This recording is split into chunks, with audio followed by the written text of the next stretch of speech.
So what's the big problem with wealth creation?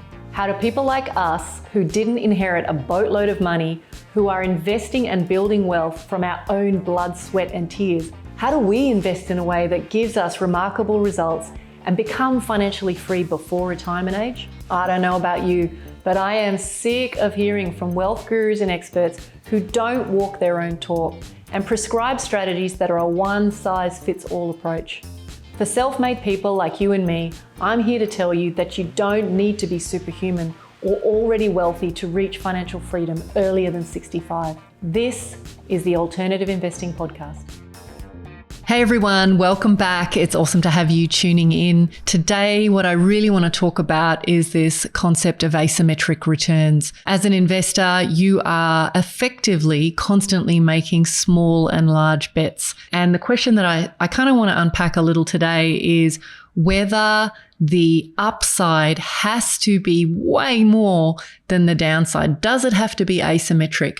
Now, just to give you some context around that language of that word, asymmetric returns really refers to that sort of situation where the potential upside and downside are out of balance, meaning there's significantly more upside versus the downside, or they have different magnitudes. For example, an investment with a potential return of, say, 10%, but a potential loss of 5% is said to be asymmetric, meaning one side is greater than the other side. One of the areas that you hear this language thrown around a lot is particularly when it comes to, say, for example, hedge funds and venture capital, share markets. Because if you think about a venture capitalist, for example, when they take their pool of money and they're putting it into dozens of startups, really their expectation is that some of those startups will give them a 100x return.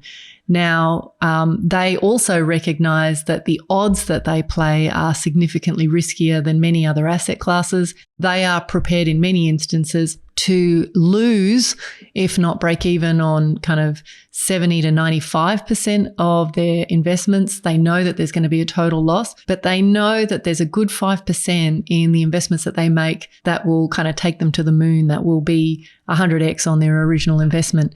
And so the sort of asymmetry that they're looking for in terms of returns is significantly different to what most investors are looking for. You know, often these guys have the luxury of having, say, for example, invested in an Amazon or one of these funds that, you know, Apple, where they were kind of there at the ground level and they've watched those investments kind of, 100x over a couple of decades, or at least 10 to 15 years. You know, there are other deals that they thought would be great, but for whatever reason, the founder wasn't able to kind of get their ducks in a row and the business has failed in its entirety, all investments lost. The question I really want to kind of unpack for you guys today, because it's an interesting concept, but you're probably thinking, well, how does that relate to me? Is really asking this question of, are asymmetric returns always necessary? And frankly, the answer to that is it depends. It depends on the investment strategy and the risk tolerance of the investor.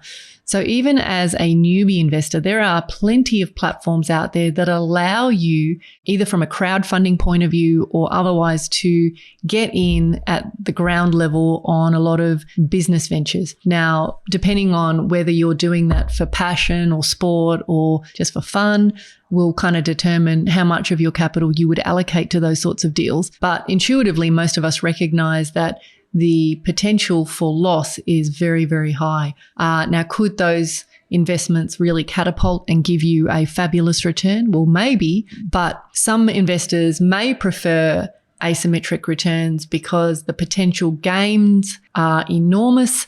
And, they're going to the casino and saying, well, the worst that can happen is I lose my money. Other investors are going to prefer more balanced investments with more balanced ratio between gains and losses. And, that is based on a number of things. And these are the things I want to kind of delve into today. So the number one thing I would say about whether or not you should be chasing investments which have a really large upside with a very small downside is kind of dependent predominantly, in my opinion, on the part of the journey that you are on. So when you are starting out, and let's just say you've entered the workforce and you're thinking about investing, you are trying to get as much traction as you possibly can. You're trying to grow your net worth, grow your capital base. So in those situations, especially when you've got time on your side, you can kind of afford to lose small chunks of capital as you go because you've got so much time to recover.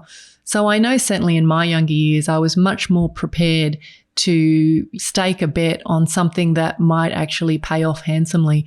Now, did I lose at times? Absolutely. But I can understand the mindset as a younger or less experienced investor is, why not? Like, I'm just going to give this a go. It might pay off handsomely. Now, a lot of people, as you know, lost a lot of money on the blockchain, Bitcoin and Ethereum style environment. It seemed to be kind of dubbed as the get rich quick type environment. And so I think as long as you're aware that it's a highly speculative game, those sorts of things can certainly still continue to make up part of your portfolio, provided you understand there is a high probability of total risk of loss of capital. I think there were a lot of people who were really devastated by financial losses that occurred with blockchain last year and crypto because they had taken probably what seemed like in hindsight unnecessary risks with other assets. So for example, refinancing homes in order to put as large a sum of money into, say, for example, Bitcoin in the hopes that, you got some exponential return in a very short space of time.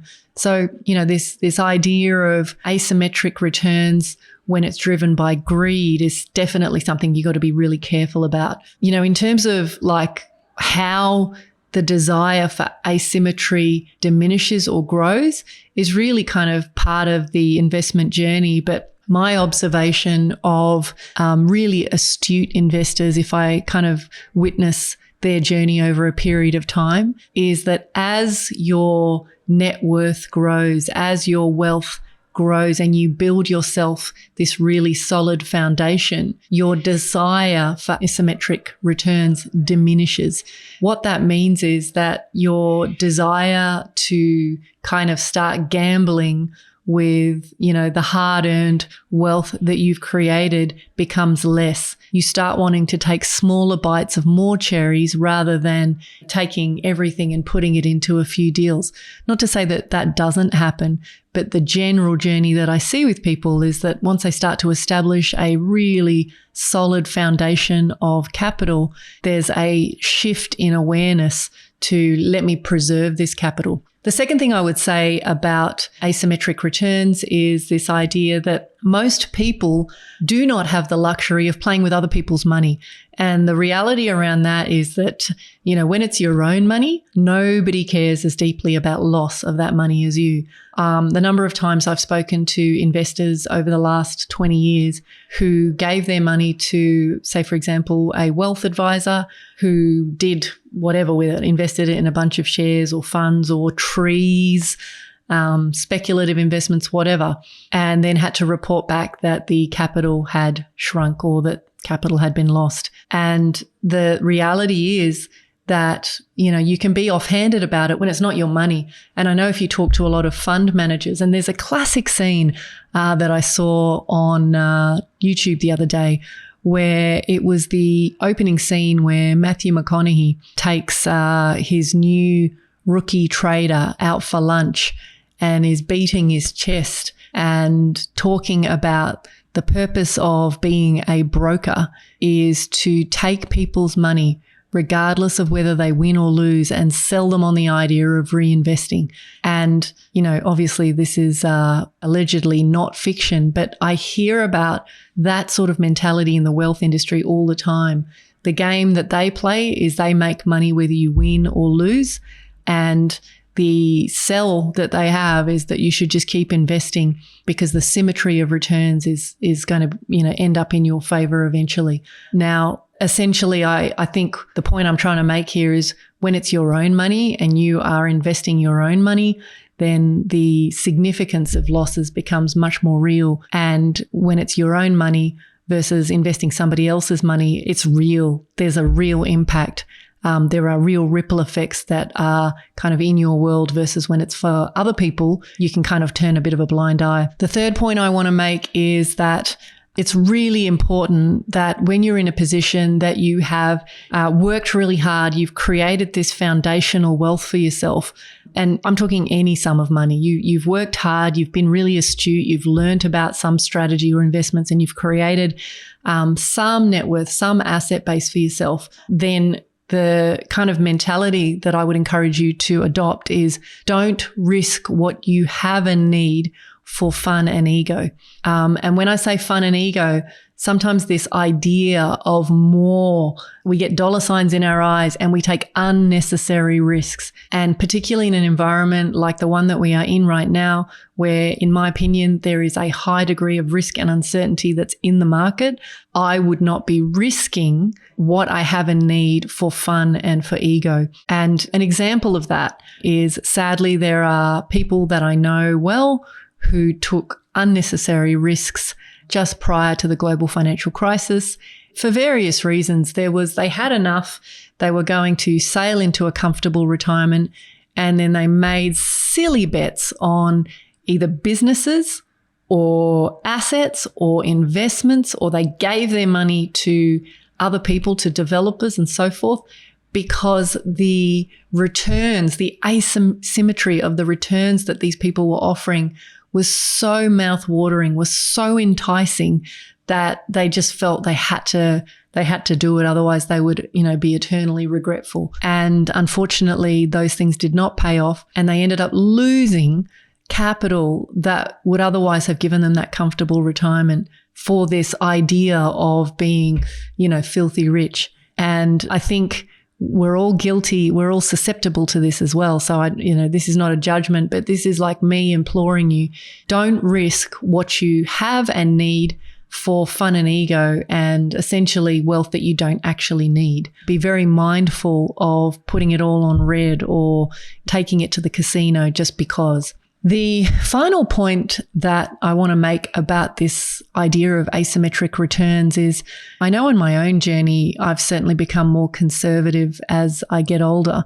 And it's not to say that I don't make mistakes or that deals that I do don't lose, but because I'm taking, as I said earlier, those small bites of many different cherries, if any one of those things goes belly up, I'm not going to die in a ditch over it. And, the final piece that I want to kind of really emphasize here is, if more wealth doesn't actually change your lifestyle, the question you want to ask yourself is, why would you bother? Now, let me break this down a little more, because it's a slightly different concept to the idea of risking wealth for fun or for ego. So an example of this is, if an extra 10% in your net worth doesn't actually help you get off the treadmill, my opinion is that's not meaningful. It's not to say that it's not great. Okay, great. The all ships rising, particularly say, for example, through COVID, heaps of investors I spoke to were patting themselves on the back about how they'd been great investors during COVID, when really all they'd done is ride the wave. Now, my own net worth grew significantly during COVID, but not because of any actions I took, but just simply, as I said, because the assets I had did really well. And so for me, it was kind of like, and I know this sounds silly, but it was a bit like Monopoly money. It's kind of funny money. It wasn't real. Could I have liquidated during that time and realized those gains? Possibly, but I'm playing the long game. So I'm really mindful of this idea of, if more wealth isn't actually giving me more, what is the game? Like, how do I have to shift? I'm going to argue that for a lot of people, including myself, having that duplicate income stream that gives me the choice about whether I work or how I work is far more meaningful to me than telling myself or congratulating myself that my net worth went up another 10%. So it's really important that we all kind of pull those two things apart.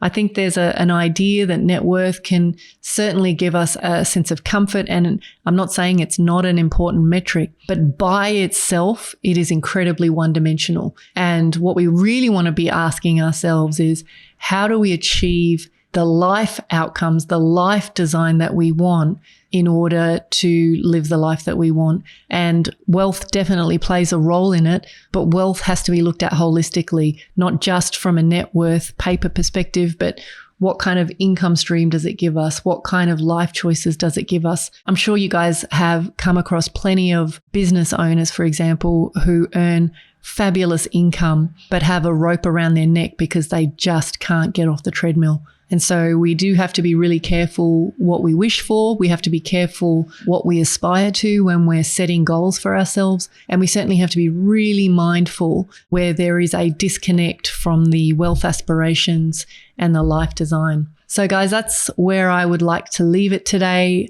Certainly, I would just put a quick bow on this. The answer to the question around should you be looking for asymmetric returns is it depends. Depends where you are on your journey. I would also say that as you start to mature as an investor, as you start to get more experienced, as you start to build a solid net worth, you have to bring more mindfulness to this idea because, say, for example, a lot of the deals that I'm doing right now, I don't need the asymmetry. I'm looking for sustainable, consistent, predictable returns. So guys, I hope that's helpful. Look forward to catching up with you soon. Take care.